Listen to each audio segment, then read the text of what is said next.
Hi everyone, this is Manisha. Welcome to my YouTube channel Manisha study line. आज मैं SSC exam के लिए general awareness model practice set 7 से most important question answer बताने जा रही हूँ। तो आइए इसे शुरू करते हैं।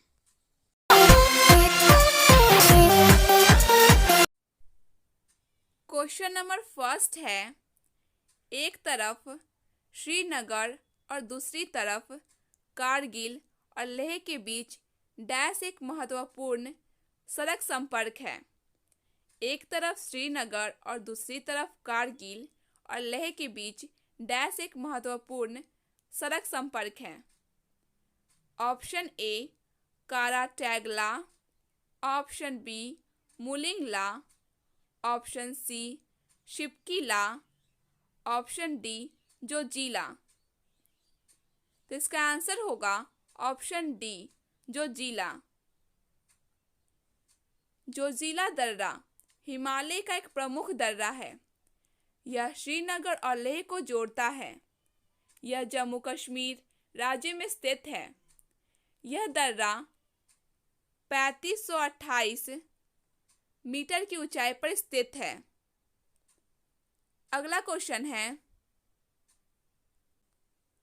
Question number second. डैश ने अमृतसर में स्वर्ण मंदिर के नाम से विख्यात विश्व प्रसिद्ध हरमंदिर साहिब का निर्माण कराया। डैश ने अमृतसर में स्वर्ण मंदिर के नाम से विख्यात विश्व प्रसिद्ध हरमंदिर साहिब का निर्माण कराया।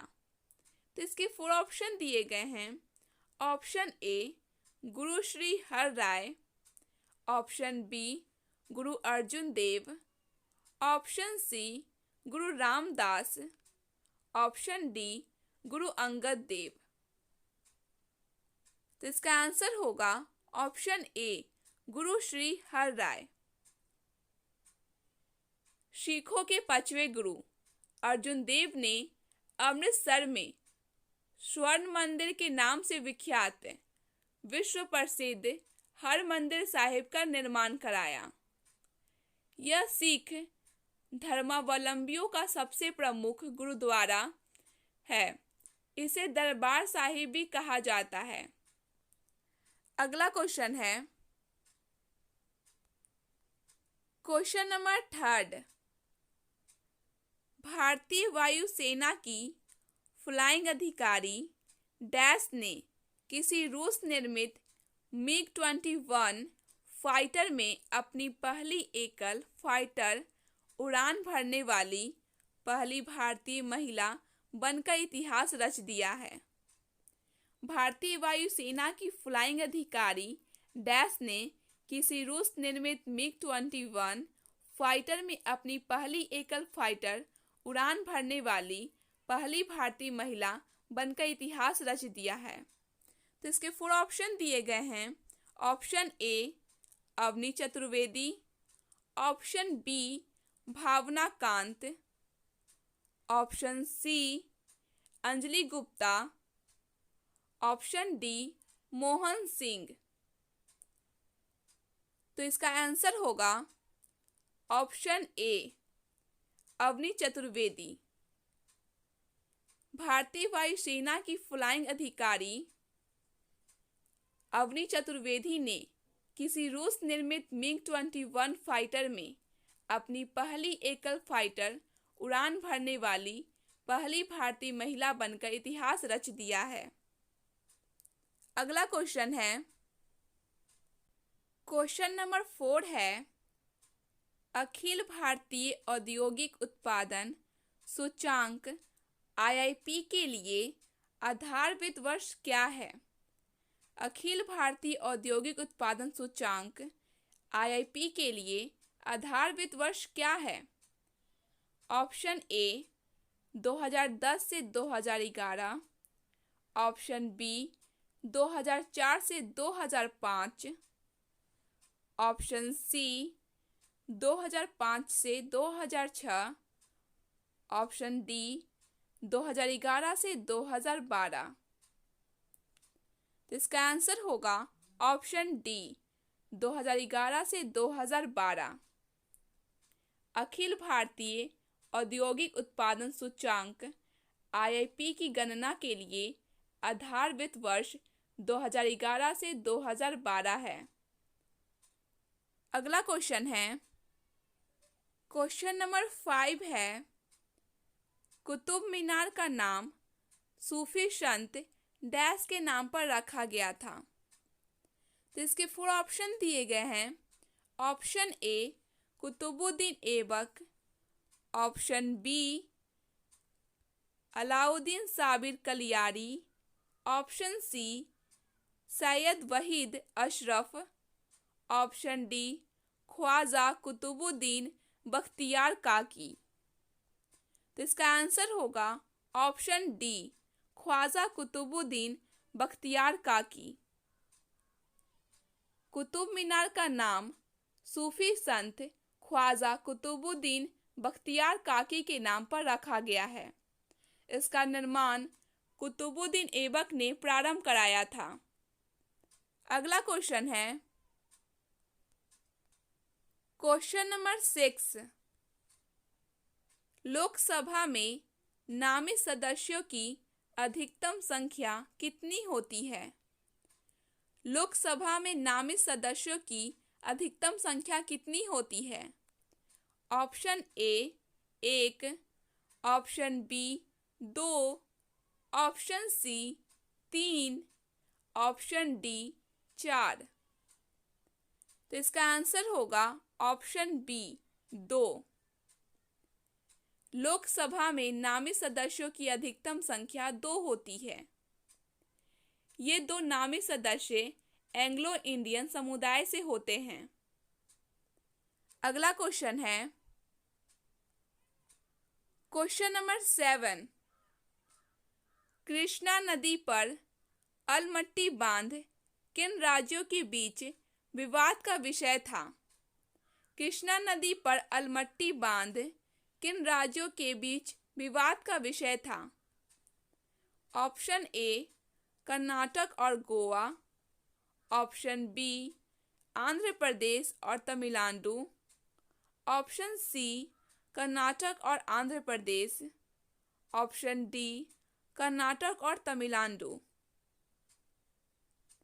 तो इसका आंसर होगा ऑप्शन सी कर्नाटक और Andhra Pradesh.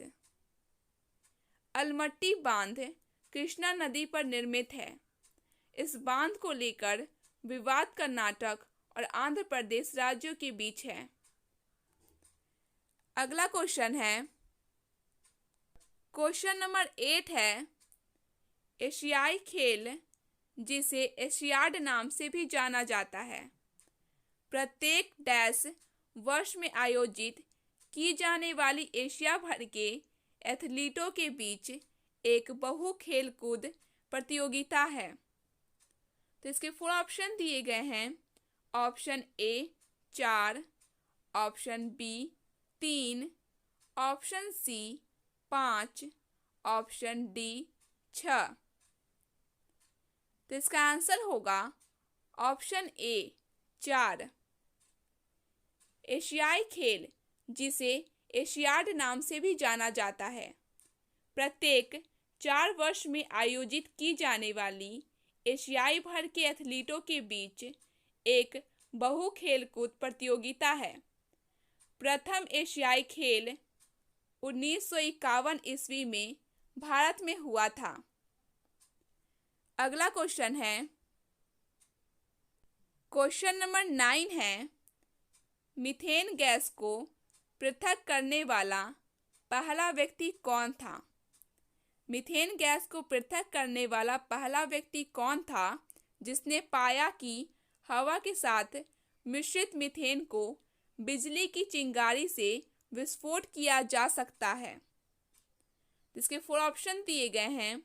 Option A William Thomson, option B Alessandro Volta, option C William Crookes, option D Louis Pasteur. इसका आंसर होगा option B Alessandro Volta. Methane gas को पृथक करने वाला पहला व्यक्ति एलेसांद्रो वोल्टा था। जिसने पाया कि हवा के साथ मिश्रित मीथेन को बिजली की चिंगारी से विस्फोट किया जा सकता है। अगला क्वेश्चन है, क्वेश्चन नंबर 10 है, किस पोषक तत्व की कमी से रतौंधी का रोग होता है? किस पोषक तत्व की कमी से रतौंधी का रोग होता है? तो इसके 4 ऑप्शन दिए गए हैं। Option A vitamin C, option B protein, option C vitamin A, option D vitamin K. तो इसका आंसर होगा ऑप्शन सी विटामिन ए। मानव शरीर में विटामिन ए की कमी के कारण रतौंधी नामक रोग होता है। अगला क्वेश्चन है, क्वेश्चन नंबर 11, डैश ने ऊष्मागतिकी के प्रथम 2 नियमों को संहिताबद्ध किया और यह निष्कर्ष निकाला कि ताप का निरपेक्ष शून्य -273.15 डिग्री सेल्सियस है। इसके लिए उन्हें केल्विन तापमान स्केल के नामकरण के साथ सम्मानित किया गया। तो इसके 4 ऑप्शन दिए गए हैं।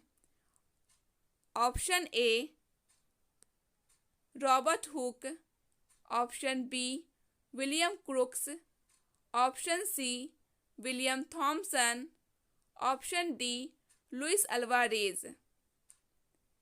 तो इसका आंसर होगा option C William Thomson. William Thomson ने ऊष्मागतिकी के प्रथम 2 नियमों को संहिताबद्ध किया और यह निष्कर्ष निकाला कि ताप का निरपेक्ष शून्य -273.16 डिग्री सेल्सियस है। इसके लिए उन्हें केल्विन तापमान स्केल के नामकरण के साथ सम्मानित किया गया। अगला क्वेश्चन है, क्वेश्चन नंबर 12 है, लॉरेंज वक्र क्या दर्शाता है? लॉरेंज वक्र क्या दर्शाता है? ऑप्शन ए रोजगार दर, ऑप्शन बी कर योग्य आय लोच, ऑप्शन सी किसी वस्तु की कीमत और उसकी मांग के बीच संबंध, ऑप्शन डी आय वितरण। तो इसका आंसर होगा ऑप्शन डी आय वितरण। लॉरेंज वक्र आय वितरण को दर्शाता है। यह वस्तुतः आय या धन के वितरण का एक चित्रमय प्रतिनिधित्व है। यह मैक्स ओ लॉरेंज द्वारा 1905 धन वितरण की असमानता का प्रतिनिधित्व करने के लिए विकसित किया गया था। अगला क्वेश्चन है, क्वेश्चन नंबर 13 है, 1912 में परमाणु बैटरी का आविष्कार किसने किया? तो इसके 4 ऑप्शन दिए गए हैं। Option A Alessandro Volta, option B Louis Pasteur, option C Henry Moseley, option D Benjamin Franklin. तो इसका आंसर होगा ऑप्शन सी हेनरी मुसेली। 1912 ईस्वी में परमाणु बैटरी का आविष्कार हेनरी मुसेली ने किया था। अगला क्वेश्चन है, क्वेश्चन नंबर 14, पूर्वोत्तर भारत में स्थानांतरण कृषि को डैश के रूप में भी जाना जाता है। पूर्वोत्तर भारत में स्थानांतरण कृषि को डैश के रूप में भी जाना जाता है। ऑप्शन ए लोगान, option B ladang, option C chena, option D jhum. तो इसका आंसर होगा ऑप्शन डी झूम। पूर्वोत्तर भारत में स्थानांतरण कृषि को झूम के रूप में भी जाना जाता है। अगला क्वेश्चन है, क्वेश्चन नंबर 15, सामान्य संतुलन सिद्धांत किसने प्रतिपादित किया था? तो इसके 4 ऑप्शन दिए गए हैं। Option A JM Keynes, option B Leon Walras, option C David Ricardo, option D Adam Smith. तो इसका आंसर होगा ऑप्शन बी लियोन वालरस। सामान्य संतुलन सिद्धांत लियोन वालरस ने प्रतिपादित किया था। अगला क्वेश्चन है क्वेश्चन नंबर 16। निम्नलिखित में से कौन सा डिमांड ड्राफ्ट के संदर्भ में सही नहीं है? निम्नलिखित में से कौन सा डिमांड ड्राफ्ट के संदर्भ में सही नहीं है? ऑप्शन ए, यह एक प्रकार में लिखित है। ऑप्शन बी, यह एक बैंकर्स चेक है। ऑप्शन सी, यह धन के अभाव के कारण अस्वीकृत किया जा सकता है। ऑप्शन डी, यह बैंक द्वारा जारी किया जाता है। तो इसका आंसर होगा ऑप्शन सी, यह धन के अभाव के कारण अस्वीकृत किया जा सकता है। यह धन के अभाव के कारण अस्वीकृत किया जा सकता है, यह ड्राफ्ट के संदर्भ में सही नहीं है। क्वेश्चन नंबर 17 है निम्नलिखित घटनाओं का उनके घटनाक्रमानुसार सही क्रम क्या है? फर्स्ट, भारत छोड़ो आंदोलन। सेकंड, शिमला सम्मेलन। थर्ड, पूना समझौता। Fourth, cabinet mission. तो ऑप्शन ए है 2-4-1-3, option B 3-4-2-1, option C 3-1-2-4, option D 4-2-3-1। तो इसका आंसर होगा ऑप्शन सी 3-1-2-4, यानी पूना समझौता, भारत छोड़ो आंदोलन, शिमला सम्मेलन, कैबिनेट मिशन, यही सही क्रम है। पूना समझौता 26 सितंबर 1932 ईस्वी को गांधी जी और बी.आर. अम्बेडकर के मध्य हुआ। 9 अगस्त 1942 ईस्वी को कांग्रेस ने भारत छोड़ो आंदोलन प्रारंभ किया। शिमला सम्मेलन 1945 ईस्वी में हुआ। कैबिनेट मिशन 1946 ईस्वी में भारत में आया। इसलिए पूना समझौता, भारत छोड़ो आंदोलन, शिमला सम्मेलन, कैबिनेट मिशन, यही सही क्रम है। अगला क्वेश्चन है क्वेश्चन नंबर 18 है चीन सागर में आने वाले उष्णकटिबंधीय चक्रवात का क्या नाम है? चीन सागर में आने वाले उष्णकटिबंधीय चक्रवात का क्या नाम है? ऑप्शन ए तूफान, ऑप्शन बी बवंडर, option C twisters, option D typhoon. तो इसका आंसर होगा ऑप्शन डी टाइफून। उष्णकटिबंधीय चक्रवात कर्क रेखा व मकर रेखा के मध्य उत्पन्न होने वाले चक्रवातों को उष्णकटिबंधीय चक्रवात कहा जाता है। प्रशांत महासागर में उठने वाली तथा चीन सागर में चलने वाली कटिबंधीय चक्रवात को टाइफून कहते हैं। इसकी गति 160 किलोमीटर प्रति घंटा होती है। अगला क्वेश्चन है क्वेश्चन नंबर 19। निम्नलिखित में से कौन मानव शरीर के विभिन्न अंगों का ऑक्सीजन वाहक है? निम्नलिखित में से कौन मानव शरीर के विभिन्न अंगों का ऑक्सीजन वाहक है? ऑप्शन ए लाल रक्त कोशिकाएं, ऑप्शन बी श्वेत रक्त कोशिकाएं, option C plasma, option D तंत्रिकाएं। इसका आंसर होगा ऑप्शन ए लाल रक्त कोशिकाएं। लाल रक्त कोशिकाएं रक्त की सबसे बड़ी प्रमुख कोशिका है। यह रीढ़धारी प्राणियों के श्वसन अंगों से ऑक्सीजन लेकर शरीर के विभिन्न अंगों की कोशिकाओं तक पहुंचता है। इस कोशिका में केंद्रक नहीं होता है।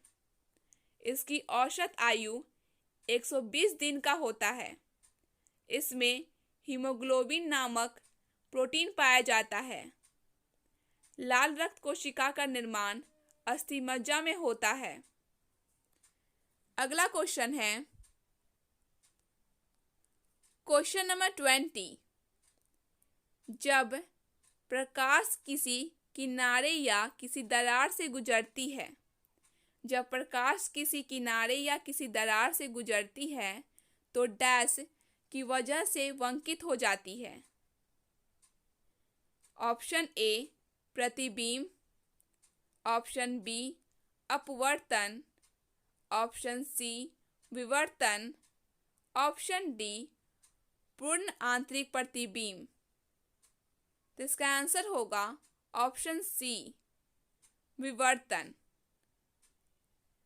जब प्रकाश किसी किनारे या किसी दरार से गुजरती है तो विवर्तन की वजह से वंचित हो जाती है। प्रकाश का विवर्तन क्या है? डिफ्रैक्शन ऑफ लाइट प्रकाश को अवरोध के किनारों पर थोड़ा मुड़कर उसकी छाया में प्रवेश करने की घटना को विवर्तन कहते हैं। अगला क्वेश्चन है क्वेश्चन नंबर 21। FORTAN का प्रयोग यानी फोटोन का प्रयोग डैश के लिए नहीं होता है। फर्स्ट चित्र बनाने के लिए, सेकंड गणित संगणना के लिए। ऑप्शन ए है केवल पहला, ऑप्शन बी केवल दूसरा, ऑप्शन सी पहला तथा दूसरा दोनों, ऑप्शन डी ना तो पहला और ना ही दूसरा। तो इसका आंसर होगा ऑप्शन सी पहला तथा दूसरा दोनों। यानी चित्र बनाने के लिए और गणित संगणना के लिए फोटोन का प्रयोग नहीं होता है। फोटोन किसे कहते हैं? फोटोन विश्व की सर्वप्रथम उच्च स्तरीय कंप्यूटर प्रोग्रामिंग भाषा है जिसका विकास JW बेकस के द्वारा दिए गए प्रस्ताव पर IBM के द्वारा 1957 ईस्वी में किया गया था। अगला क्वेश्चन है क्वेश्चन नंबर 22 है निम्नलिखित में से सबसे कमजोर बंध कौन सा है? निम्नलिखित में से सबसे कमजोर बंध कौन सा है? ऑप्शन ए एकल बंध, ऑप्शन बी दोहर बंध, ऑप्शन सी तिहरा बंध, ऑप्शन डी हाइड्रोजन बंध। तो इसका आंसर होगा ऑप्शन डी हाइड्रोजन बंध। हाइड्रोजन बंध में हाइड्रोजन, फ्लोराइड, ऑक्सीजन या नाइट्रोजन के संयोग से बने यौगिक के अणु ध्रुवीय होते हैं जैसे HF, H2O, NH3 इत्यादि। हाइड्रोजन बंध सबसे कमजोर बंध होता है। अगला क्वेश्चन है क्वेश्चन नंबर 23। किसी हिंदू माँ ने किस पहले सुल्तान को जन्म दिया? ऑप्शन ए कैकुवाद को, ऑप्शन बी जलालुद्दीन फिरोज शाह को, ऑप्शन सी शिहाबुद्दीन उमर को, ऑप्शन डी कुतुबुद्दीन मुबारक को। तो इसका आंसर होगा ऑप्शन सी शिहाबुद्दीन उमर को। शिहाबुद्दीन उमर को हिंदू माँ ने सबसे पहले सुल्तान को जन्म दिया। अगला क्वेश्चन है क्वेश्चन नंबर 24। घड़ी में चाबी देना किस ऊर्जा को संग्रहित करना है? घड़ी में चाबी देना किस ऊर्जा को संग्रहित करना है? तो इसके 4 ऑप्शन दिए गए हैं। ऑप्शन ए विद्युत ऊर्जा को, ऑप्शन बी स्थितिज ऊर्जा को, ऑप्शन सी गतिज ऊर्जा को, ऑप्शन डी दबाव ऊर्जा को। तो इसका आंसर होगा ऑप्शन बी स्थितिज ऊर्जा को। घड़ी में चाबी देना स्थितिज ऊर्जा को संग्रहित करना है। अगला क्वेश्चन है क्वेश्चन नंबर 25। पसीना सबसे अधिक कब निकलता है? पसीना सबसे अधिक कब निकलता है? तो इसके 4 ऑप्शन दिए गए हैं। ऑप्शन ए जब तापक्रम अधिक और हवा सूखी हो, ऑप्शन बी जब तापक्रम अधिक और हवा आर्द्र हो, ऑप्शन सी जब तापक्रम कम और हवा आर्द्र हो, ऑप्शन डी जब तापक्रम कम हवा सूखी हो। तो इसका आंसर होगा ऑप्शन बी जब तापक्रम अधिक और हवा आर्द्र हो तब पसीना निकलता है।